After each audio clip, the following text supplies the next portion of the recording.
और Adam master, उनके सब परिवार के सदस्य यहाँ पे जो बैठे हैं, हमारे पॉलिट ब्यूरो के सदस्य कॉमरेड अशोक दावले, महाराष्ट्र के सचिव उदय नागकर, सोलापुर के सचिव कॉमरेड शेख और मंच पे बैठे हुए अन्य नेतागण और भाइयों बहनों, माफ करना, मुझे मराठी थोड़ा बहुत समझ लेता हूँ, लेकिन पढ़ना नहीं आता, बोलना भी नहीं आया।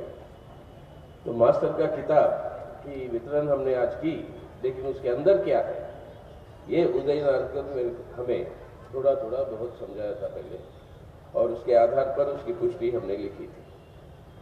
लेकिन ये किताब आना हम समझते हैं कि बहुत अहम, और खास तौर से सोलापुर के धरती पर।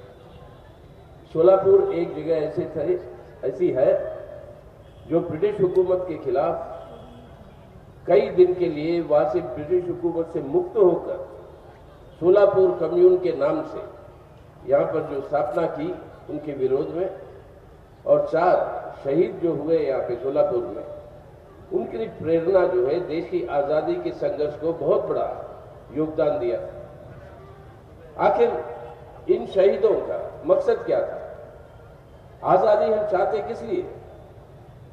आजादी हम चाहते थे इस वजह से कि आज हमारे मुल्क के अंदर कोई एक इंसान के ऊपर दूसरा इंसान कोई शोषण ना करे, एक मानव मुक्ति की ओर बढ़ने का रास्ता हम तय करें और इस शोषण की व्यवस्था को खत्म करें। तो आजादी और मुक्ति हमें चाहिए शोषण से। और ये बात सोलापुर के अंदर 1920 के दशक में साबित ही नहीं हुआ, उन्होंने यकीन करवा के यहाँ पर ब्रिटिश हुकूमत से मुक्ति पाकर उन्होंने इस बात को साबित किया। लेकिन आज की हालत, इस मुक्ति के संघर्ष में कई सारे लोग अपनी जीवन कुर्बान की, लेकिन ये मुक्ति कैसे हासिल होगी? इसका वैज्ञानिक रास्ता क्या है? किस तरीके से ये मुक्ति हासिल हो सकती है? ये एक भावना के आधार पर हासिल नहीं होगी, इसके लिए वैज्ञानिक आधार पर संघर्ष करने की जरूरत है। और वो वैज्ञानिक आधार पर संघर्ष करना है तो एक वैज्ञानिक विचारधारा के आधार पर जो मानव मुक्ति के लिए काम करे, उस विचारधारा के आधार पर इन संघर्षों को आगे ले जाना है। यही बात आदम मास्टर के पिताजी नारायण राव आदम और उन्हीं की प्रेरणा से लेकर, एक मजदूर थे वो टेक्सटाइल में, उनकी मां बीड़ी कर्मचारी थी, कामगार थी, और वहां से इस विचारधारा की प्रेरणा लेते हुए एडम मास्टर की पूरी जिंदगी जो है इस मानव मुक्ति के संघर्ष में जुट गई, और पूरी की पूरी उन्होंने पूरी जिंदगी इसके लिए अंकित कर दिया। कई अरसों से मैं सोलापुर आ रहा हूं एडम मास्टर के साथ, कई काम हो मैंने देखी। मानव मुक्ति का मतलब बीडी कामगार के लिए रहने के लिए व्यवस्था, वो खुद देख चुके हैं, अपने घर में खुद देख चुके हैं किस परेशानियों से गुजरते हैं। तो गोदावरी पारुले नगर जो बनाया गया, तब याद है मनमोहन सिंह जी प्रधानमंत्री थे देश के, उनको लेकर आए हम यहाँ पे, और उनके हाथ से उसका उद्घाटन हुआ। और उस उद्घाटन के बाद दिल्ली जाते जाते, वापस दिल्ली जाने के बाद पार्लियामेंट में उन्होंने एक दिन बुलाकर हमको बोला, काश आप जैसे लोग और तुम्हारे लीडर जो सोलापुर में हैं, ऐसे लोग देश के अंदर और पैदा हो कि अच्छा काम करें, जो भलाई का काम करे मजदूरों के लिए। और बहुत प्रशंसा की आदम मास्टर की, और कहते नारे और संघर्ष और स्ट्राइक के आधार पर नहीं, लेकिन ठोस रूप से आपको काम करके राहत देने की जरूरत है मजदूर वर्ग को। और खैर उनका रास्ता अलग, हमारा रास्ता अलग है विचारधारा में, डॉक्टर मनमोहन सिंह का और अपना। लेकिन मानव मुक्ति के लिए जो प्रेरणा कम्युनिस्ट लेते हैं, उनसे प्रभावित बहुत सारे लोग जो कम्युनिस्ट नहीं है वो भी होते हैं। और उसी तरीके से अब एक और कॉलोनी का तैयार हो गए, वो कह रहे रे कॉलोनी, चलिए अब वो भी लोगों तक पहुंचाएंगे। यानी ये कोई सेवा नहीं है, ये एक फर्ज है, एक फर्ज है इंसानियत। इंसानियत की फर्ज को निभाना जो है वो गुण खास तौर पर सिर्फ कम्युनिस्टों में होती है। और इसलिए सोलापुर का एक और खासियत, डॉक्टर द्वारकानाथ कोटनिस, अभी भी आप चीन जाओ तो उनके बारे में बड़ा गर्व है चीनी लोगों को कि भारत से एक डॉक्टर अपनी पूरी जिंदगी को त्याग करते सब कुछ छोड़कर वो यहां पर सेवा करने आया, जब जरूरत थी युद्ध के समय चीन के लोगों की मदद करने के लिए, उनकी इलाज करने के लिए। आज भी आप जाएंगे वहां पे, डॉक्टर कोटनिस के बारे में बात कहो कुछ तो चीनी ये पीढ़ी एक तकरीबन 100 साल होने के बाद ये पीढ़ी भी जो है वो उसी प्रकार से उनके अंदर वो भावना होती है। और वो क्या है भावना? इंसानियत। और इंसानियत की भावना के बिना आज कोई मानव बुद्धि का संघर्ष आगे नहीं बढ़ सकता। हर समय लोग कहते हैं तुम कम्युनिस्ट लोग तो नास्तिक हो, तुम्हें कोई आस्था नहीं है, किसी भगवान या अल्लाह पे कोई आस्था नहीं है आपकी। तो हमने बोला देखिए भाई, हम नास्तिक जरूर हो गए, लेकिन हमारा भी एक धर्म है, हमारा भी एक आस्था है, और हमारा आस्था है इंसानियत का। इंसानियत हमारा आस्था है, भगवान भी इंसानी है, और इंसानियत के आधार पर कम्युनिस्ट पार्टी चलती है, और वही उसूल रही है नस्ल आदम की पूरी जिंदगी में। ये इंसानियत के आधार को लेकर, उस आस्था को लेकर कम्युनिस्ट जो सेवा भी करता है वो मानव मुक्ति की ओर संघर्षों को मजबूत करने के लिए। और ये जिंदगी जो हमें मिलती है, एक महान क्रांतिकारी ने एक बार कहा था, हम सबको एक बार जिंदगी मिलती है, एक बार जो जिंदगी मिली, इस जिंदगी को कैसे हम इस्तेमाल करेंगे? जन सेवा में इस्तेमाल करें, समाज सेवा में इस्तेमाल करें, मानव मुक्ति के लिए इस्तेमाल करें, या अपनी स्वार्थ के लिए लूट मचाते हुए जैसे हमारे देश के अंदर शासक वर्ग रहते हैं उस तरीके की जिंदगी निभाए। तो ये एडम मास्टर का निर्णय है, और यही एक क्रांतिकारी का पहचान है। क्रांतिकारी का पहचान यही है कि ये जो जिंदगी मुझे एक बार मिली है, मैं इस जिंदगी को अंकित कर दूंगा हमारे समाज और मानव मुक्ति के लिए, और उसके लिए पूरी जिंदगी को अंकित कर वो जो है अपने काम करते हुए आए। इसलिए वो जब बोलते हैं, अक्सर लोग हमसे पूछते थे, बाहर आपके महाराष्ट्र और सोलापुर से बाहर लोग हमसे पूछते थे कि इतना चिल्लाता क्यों है आदम मास्टर? बोलते समय बड़ी जोर से बोलते हैं, आप तो जानते हैं ना, जब वो बोलते हैं बड़े जोर जोर से बोलते हैं, तो बाहर के लोग थोड़े परेशान हो जाते हैं। वो कहते हैं भाई पर चिल्ला क्यों रहा है? भाई ये इसलिए नहीं चिल्ला रहा क्योंकि चिल्लाने की उसको जो है इरादा है, वो इसलिए चिल्ला रहा क्योंकि वो देख रहा है किस तरीके की शोषण और जुल्म हो रही है, और वो गुस्सा जो चिल्लाने में आती है वो आती है शोषण और जुल्म के खिलाफ, और उससे मुक्ति पाने के लिए ये जो गुस्सा जो आता है वो एक कम्युनिस्टों की पहचान है।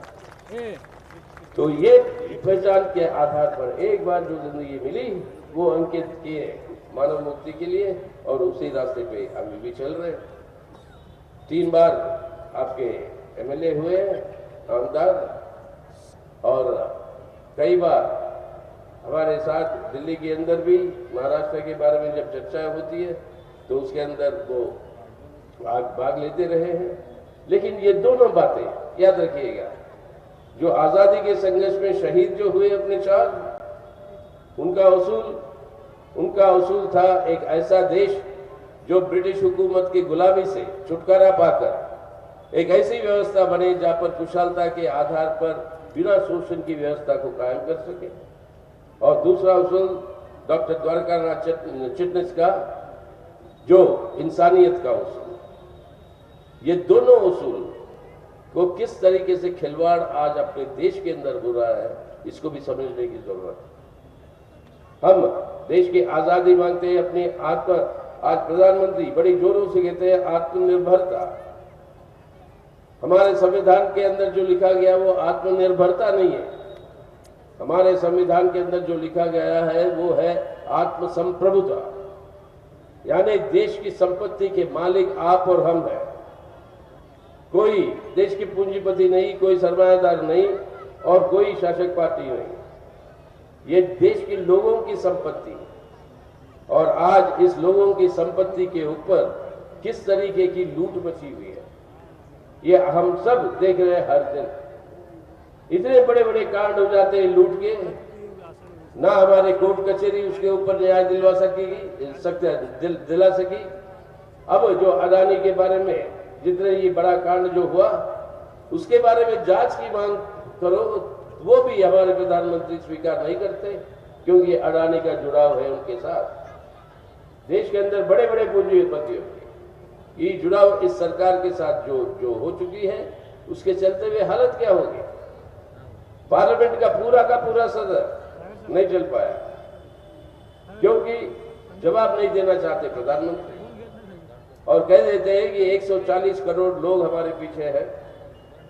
अरे आपको वोट मिला प्रधानमंत्री महोदय, जितने लोग वोट डाले देश में, वो भी पूरे देश की आबादी और नागरिक नहीं, जितने वोट लोग डाले आपको, वोट डाले भाजपा को, वो हमारे देश के अंदर 37%, यानी 63% लोग जो वोट डाले। आबादी की बात छोड़िए, ये कुल मिला के 30 करोड़ से ज्यादा नहीं होता लोग जो भाजपा को वोट डाले।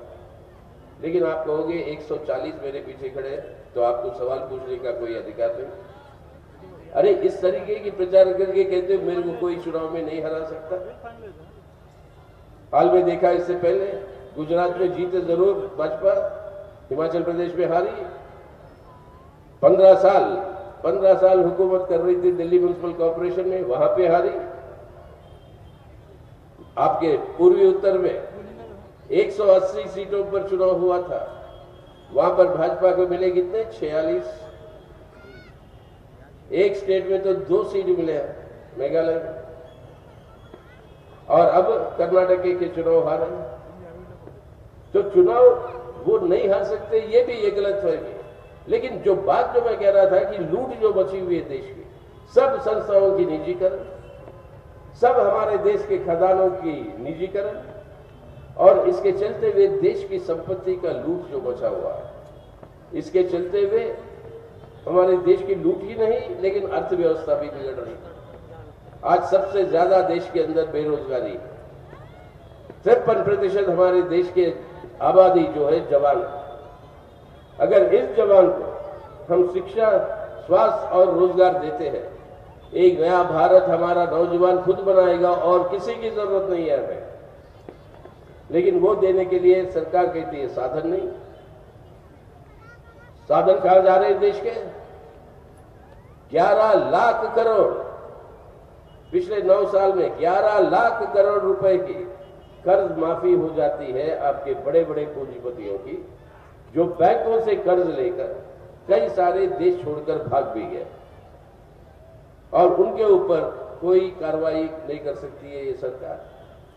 अगर यही 11 लाख करोड़ रुपए, याद करिए, कल्पना करिए, 11 लाख करोड़ रुपए को कितनी ट्रकें चाहिए होगी आपको अगर सोलापुर से कहीं और भेजना होगा उसको, वो संख्या में 2000 रुपए के नोटों में भी जो अब बंद कर दी, उसके बावजूद उस नोटों पर भी अगर गिनती करें तो कई 100 ट्रकों की जरूरत पड़ेगी आपको उसको उठाने। इतनी बड़ी रकम माफी कर दी। अभी सुना आपने सोलापुर में हर गरीब के ऊपर कितना 2 लाख कर्जा है, 2 लाख अभी जो कहते हुए सुना, लेकिन वो माफ नहीं होती। हमारे किसान, उसकी गाय, भैंस, घर सब गिरवी कर वो जो है ऋण लेता है, वो माफ नहीं होता। तो यही कहना है कि ये जो लूट जो मचा हुआ है, इसको बंद करके वही पैसा अगर सरकार लगाएगी अपने इंफ्रास्ट्रक्चर बनाने में, यानी गांव के सड़कें बनाओ, सिंचाई के नहरें खुदवाओ, जिन गांवों में पीने का पानी नहीं है वहां पे कुएं खुदवाओ। अगर ये सब काम करना है तो करोड़ों की तादाद में नौजवानों को नौकरी देने की जरूरत पड़ेगी।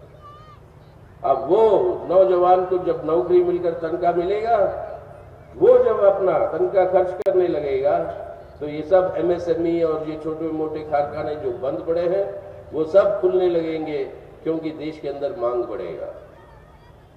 तो रास्ता है सामने, रास्ता है जो जन कल्याण के आधार पर आर्थिक विकास करने के लिए। लेकिन आज डिंडोरा पीटते हैं कि बड़ी आर्थिक विकास हो रही है, दुनिया में सबसे आगे आर्थिक विकास में भारत है आंकड़ों के हिसाब से। आंकड़ों को किसी तरीके से भी तब्दीली करिए, हो सकता है वो बात, लेकिन आज क्या निकले आंकड़े इसी मोदी सरकार के? पिछले 1 साल में देश के अंदर औद्योगिक उत्पादन 1/3 हो गई। कोर सेक्टर 8 होते हैं देश में, इन 8 कोर सेक्टरों की आज आई है खबर, 8 सेक्टरों की पिछले साल 9.5% का विकास था। इस साल वो घट के 3.5% पे उतर गए। उत्पादन ही नहीं हो रहा। क्यों नहीं हो रहा? लोगों के हाथ में खरीदने की क्षमता नहीं है। लोगों के हाथ में खरीदने की क्षमता क्यों नहीं है? क्योंकि बेरोजगारी बढ़ते जा रही है और साथ ही साथ महंगाई बढ़ते जा रही है। तो बेकारी, गरीबी, महंगाई, बेरोजगारी और उसके साथ निश्चित है भुखमरी भी बढ़ते जा रही है।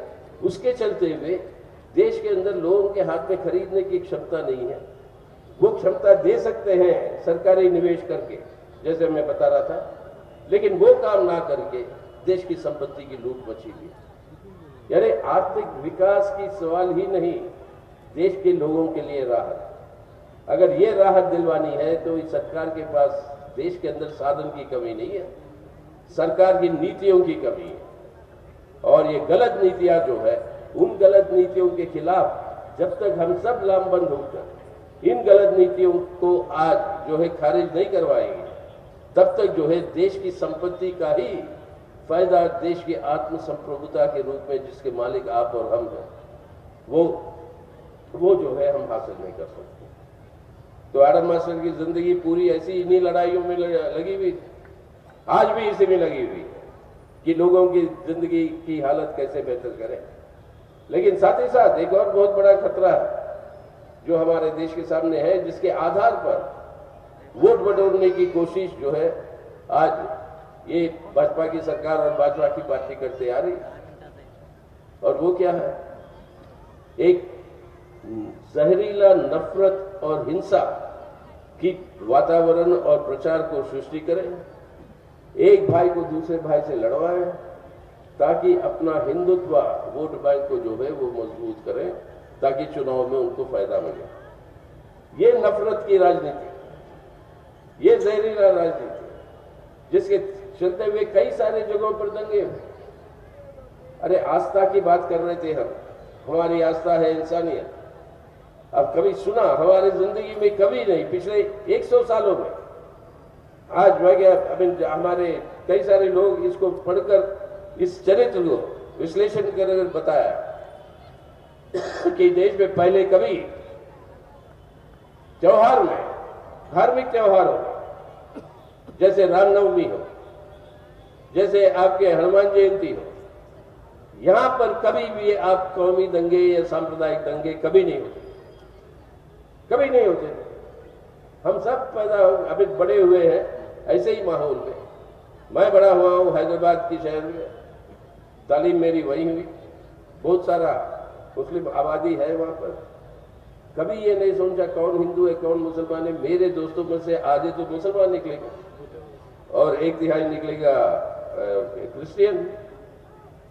और इस ऐसे समय पर ये जो जहर फैलाकर, ये नफरत फैलाकर, इसके आधार पर राजनीति करना अपने राजनीतिक स्वार्थ के लिए, ये इस देश की एकता और अखंडता को ही खतरा नहीं है, लेकिन साथ ही साथ इस देश के अंदर कोई विकास का संभावना है उसको भी खत्म कर देती। तो आज की परिस्थिति में ये जरूरी है कि ये सांप्रदायिक ध्रुवीकरण की जो राजनीति, इसको सत्ता से दूर रखना जरूरी है। और इसको सत्ता से दूर रखना जरूरी है इसलिए ताकि ये देश की एकता और अखंडता को खत्म ना करे। और दूसरी ओर ऐसे बातें करने वाले हमारे जैसे लोग, अगर कुछ है तो उनके ऊपर एक और नया डंडा शुरू हो गई इस सरकार के चलते हुए, वो है आपके CBI और ED।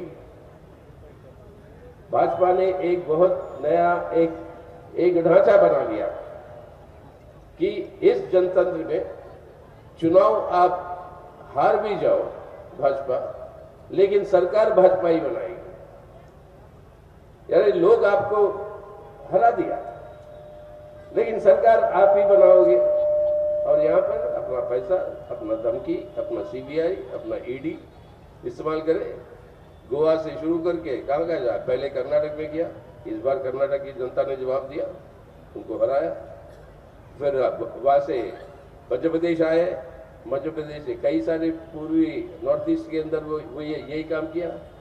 और इस तरीके से हमारे देश के अंदर जनतंत्र का और आपके महाराष्ट्र के अंदर आखिर वही काम हुआ।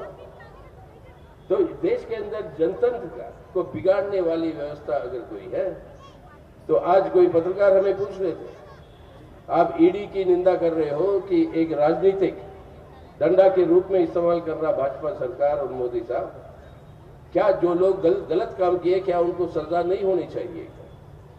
तो बोला बिल्कुल होनी चाहिए, सजा बिल्कुल दिलाइए जो गलत किया। लेकिन ये बताओ, जब से मोदी साहब की सरकार आई, ईडी ने 5700 के करीब केसेस दर्ज की, और उसके अंदर सजा कितने लोगों को हुआ? सजा उनके अंदर हुआ 23 लोगों। 5700 में से 23 लोग, और 23 में से राजनीतिक लोग कोई नहीं। तो ये बाकी सब ये केस किस लिए रजिस्टर किए भाई? परेशान करने। और वही पत्रकार से हमने ये भी पूछा कि अगर जिसके ऊपर केस दर्ज है वो भाजपा, वो अपनी पार्टी छोड़कर भाजपा में चले जाता, तो वो केस कैसे गायब हो जाता? सजा दे रहे हो आप जो उसने गलती किया। तो ये इस तरीके से पूरी की पूरी अपनी देश की सरकारी यंत्र का पूरा दुरुपयोग हो रहा है, और दुरुपयोग करते हुए वो अपनी सत्ता को मजबूत करके देश की चरित्र को ही बदलने का प्रयास हो रहा है। एक धर्मनिरपेक्ष जनतंत्र का गणराज्य है भारत, आज उसको एक फांसीवादी कट्टरपंथी, एक हिंदुत्व राष्ट्र, हिंदुत्व का मतलब सावरकर साहब ने खुद कहा, जिन्होंने ये शब्द हिंदुत्व की को जन्म दिया था। उन्होंने खुद कहा कि हिंदुत्व का कुछ लेना देना नहीं है हिंदू धर्म से। हिंदुत्व एक राजनीतिक प्रोजेक्ट, और इस तरीके से एक फांसीवादी हिंदुत्व राष्ट्र के रूप में बदलना एक धर्मनिरपेक्ष जनतंत्र के गणराज्य को, यह है असली मकसद। और इसलिए आप देखते रहे, देश के अंदर सभी तबकों के अंदर आज बेचैनी है, सभी संघर्ष के रास्ते पे उतरे हैं। किसान है अपने, मजदूर है अपने, अब अपने देश के पहलवान भी उतर गए।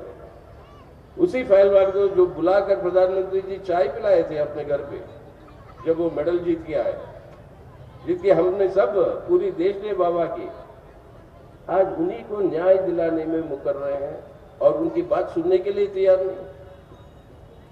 मणिपुर के अंदर 100 से ज्यादा लोगों की जान ली गई, कुछ हजारों लोग जो है वहां पर कैंपों में रह रहे हैं, लाचार, हजारों तादाद में उनकी पूरी डिस्प्लेसमेंट हो गई, घर बार छोड़कर भागना पड़ रहा है। ऐसी हालत में वहां पे कोई ध्यान नहीं। किसमें व्यस्त है हमारे प्रधानमंत्री महोदय? नए पार्लियामेंट की इमारत की उद्घाटन में। वो पार्लियामेंट की इमारत की उद्घाटन है या कोई राजाभिषेक है? मतलब ये सभी लोगों ने जो देखा उनको मतलब वो खुद ही तय कर सकते हैं वो क्या है। अरे पार्लियामेंट की इमारत की अहमियत नहीं है, पार्लियामेंट की अहमियत है। अब ये सांसद को मोदी साहब आने के बाद कैसे उसको ठुकराया गया? 2022 में हमारा संसद मिलता है 56 दिनों के लिए संसद मिलता है। इसके अंदर 40 दिनों के आसपास वो कोई चर्चा नहीं होती इस 56 में से। और पहले कितना हुआ करता था? पहले 20 साल जब आजादी के बाद जब पार्लियामेंट बनी, 211 दिन हर साल आपकी संसद बैठती। और उसके अंदर चर्चा होता था लोगों की समस्याओं के ऊपर, आदेश दिए जाते थे सरकार को कि आपको क्या करना चाहिए। हर कानून जो बनता था उसके ऊपर गंभीरता से बहस होती, और बहस होने के लिए उन कानूनों को भेजते थे, विधेयकों को भेजते थे पार्लियामेंट के कमेटियों में, और वो कमेटियों में जो भेजते थे वहां पर विश्लेषण होकर उसको सुधारती थी कमेटियां। हम भी थे कमेटी के चेयरमैन 10 साल पार्लियामेंट में, हमें पता है कितनी मेहनत होती है उसको सुधारने में। अगर ऐसी कोई बात है जो जनता के साथ जुड़ी हुई है तो हम आपको भी बुलाएंगे सुनने के लिए। यह है परंपरा। पहले मनमोहन सिंह की सरकार में कितने विधेयक इस तरीके से गए पार्लियामेंट्री कमेटी में? 71%। 71। अब मोदी साहब के चलते हुए कितने गए, कितने जा रहे हैं? 13%। बजट पारित हो जाती है 6 मिनट में। आपके कृषि कानून पारित हो जाते हैं बिना कोई बहस के। आपके मजदूर वर्ग के अधिकार छीने जाते हैं बिना कोई बहस के। और बहस होती है कहीं पर हिजाब के बारे में, कहीं पर हलाल के बारे में, और बहस होती है ऐसे सवालों पे जो ध्रुवीकरण पैदा करे। और अफसोस है इलेक्शन कमीशन भी उसके ऊपर नजरअंदाज करती है। इस बार देश के गृह मंत्री कर्नाटक में जाकर बोले कि उनके खिलाफ वोट डालने का मतलब है कि वो टीपू सुल्तान को वोट डाल रहे हैं। क्या मतलब क्या है इसका? सिर्फ यही है कि जो हमारे खिलाफ है वो मुसलमानों के साथ है, और मुसलमान हिंदू के बीच में तनाव पैदा करो ताकि उसके फायदा मिले। अब इस तरीके से हमारे देश के अंदर जो एक किसी भी भाईचारा की बात, इसको बर्बाद करने पर ये तुली हुई है। और जिस तरीके से टारगेट है बुलडोजर पॉलिटिक्स लिया कर, या आपके टारगेट करके हमारे मुस्लिम भाई बहनों के ऊपर अटैक्स जो इस तरीके से जो करवा रहे, कि उस नफरत को पैदा करके उसका राजनीतिक फायदा होता है। तो ये सब जब देश के अंदर गंभीर समस्या है, एक इमारत के उद्घाटन में लगे रहते हैं और उसके अंदर भी गलत ऐतिहासिक परंपराओं के बारे में मतलब दावा करना, वो सेंगोल को ले आए। अरे ये अब समझाने की समय आई फिर से। हमने सोचा हमारे पैदा होने से पहले जब देश आजाद हुई तभी भारत ने समझ गया कि एक आजाद देश का जनतांत्रिक व्यवस्था का मतलब क्या है। अब ये सेंगोल को ले आकर इनको राजाभिषेक जो किया गया मोदी साहब को, उस सेंगोल का व्यवस्था क्या था? एक राजा और एक प्रजा। राजा राज करेगा, प्रजा जो है राजा को स्वीकार करेगा। जनतांत्रिक व्यवस्था में उसूल क्या है? एक देश और देश का नागरिक। राजा प्रजा की जगह देश और नागरिक, और हर नागरिक की औकात, हर नागरिक की अधिकार बराबर। और ये जो है आज फिर वापस ले जाना चाहते हैं देश को राजा प्रजा की व्यवस्था में। अब ये सवाल आपके और हमारे सामने है कि भाई क्या चाहते हैं हम, कि भारत वापस जाए भूत के अंधेरे में, या भारत को हम ले जाएंगे भविष्य के उजाले में? यह है सवाल। और आदम मास्टर पूरी की पूरी जिंदगी उसी पे लगे हुए हैं कि हम जो है भविष्य के उजाले में जाएंगे, ना कि भूत के अंधेरे में। भूत के अंधेरे में जाने वाली राजनीति को हम हराकर भविष्य के उजाले में अपने देश को ले जाएंगे। ये है जिस उद्देश्य के साथ आज ये कार्यक्रम हो रहा है। लेकिन उनको एक और काम बाकी है। आज उनकी को नहीं, पूरे पार्टी को एक और काम बाकी है, क्योंकि आज ये कहते हैं कि अब क्या हमारी अमृतकाल आ रही है अगले 25 सालों में। बहुत अच्छी बात है अगर अमृतकाल आए, लेकिन अमृत का जन्म कहाँ पे होता है, कब होता है? जब समुद्र मंथन होती है। एक कलश में अमृत आता है, एक कलश में विष आता है, जहर।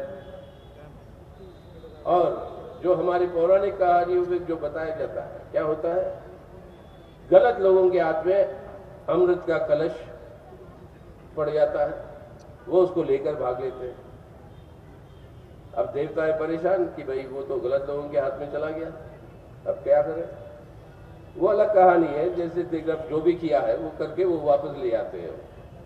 लेकिन सवाल क्या है, अमृत का कलश अगर गलत लोगों के हाथ में गिर जाता है तो वो एक बहुत बड़ा खतरनाक है, उससे सर्वनाश होने का संभावना। आज उस अमृत के कलश, अगर अमृत काल ही चाहिए तो उस अमृत के कलश को हमें जनता के हित में वापस ले आने की जरूरत है। अगर वो करना है बिना जन संघर्षों को तेज किए, वो संभव नहीं। तो इसलिए आज इन जन संघर्षों को तेज करके अमृत का फायदा हो आम आवाम को। अगर आम आवाम को फायदा होना है इस अमृत का, तो वो संघर्ष करके जनता के हित में इस अमृत को वापस ले आने की जरूरत है। और वो एक बहुत बड़ा आज हमारे लिए कर्तव्य है। अगर उसको हासिल करना है तो पहले अपने भारत को बचाना है आज इन ताकतों से, और बचाना है तो इसलिए हमारी अपील सभी विपक्षी पार्टियों को, धर्मनिरपेक्ष विपक्षी पार्टियों के लिए, कि आज एकजुट होकर पहले अपने देश को बचाएं। चर्चाएं शुरू है, कई सारे पार्टियों के बीच में चर्चाएं चल रही है, और कर्नाटक के चुनाव ने दिखाया ये संभव है। एक बार जनता तय करती है तो तय करती है, उसके लिए कोई पीछे हटने का सवाल ही पैदा नहीं होता। और वो अगर तय होती है, उसके लिए राजनीतिक पार्टियों का दायित्व है कि वो जनता को लामबंद करे, ताकि पहले अपने भारत को बचाएं, इस संविधान को बचाएं, इस जनतंत्र को बचाएं, इस हमारे देश के अंदर इस धर्मनिरपेक्ष जनतंत्र का गणराज्य जो है भारत, उसको बचाएं। और आने वाले दिनों में उस भारत को बदले एक बिना शोषण की व्यवस्था के भारत में, जिसके लिए एडम मास्टर और पूरे कम्युनिस्ट अपने जान अंकित कर चुके हैं।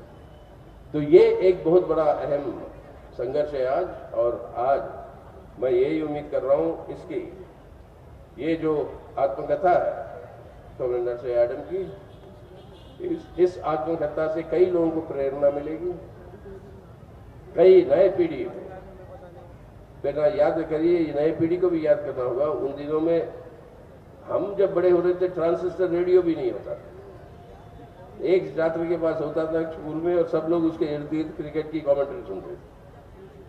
आज तो सबके पास दो दो सेलफोन, ये सब यंत्र आ गए। लेकिन उस जमाने में जिस तरीके से देश के हित के लिए काम करने की प्रेरणा इन्होंने दी, उससे सीखकर हम समझते हैं कि ये आत्मकथा जो है ये प्रेरणा देगी नई पीढ़ी को भी आने वाले दिनों में। और एडम मास्टर खुद अपनी ये संघर्ष को आगे को भी जारी रखेंगे। और बड़ी लड़ाइयां हैं, और इन लड़ाइयों को हम आगे इस बार ले जाएंगे और जीतेंगे।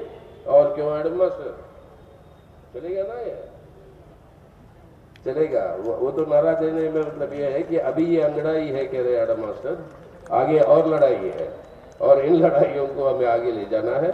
तो आने वाले दिनों में बड़ी खुशी की बात है कि मेरे हाथों से ये किताब का विमोचन हो रहा है, और इसके लिए मैं आभारी हूँ।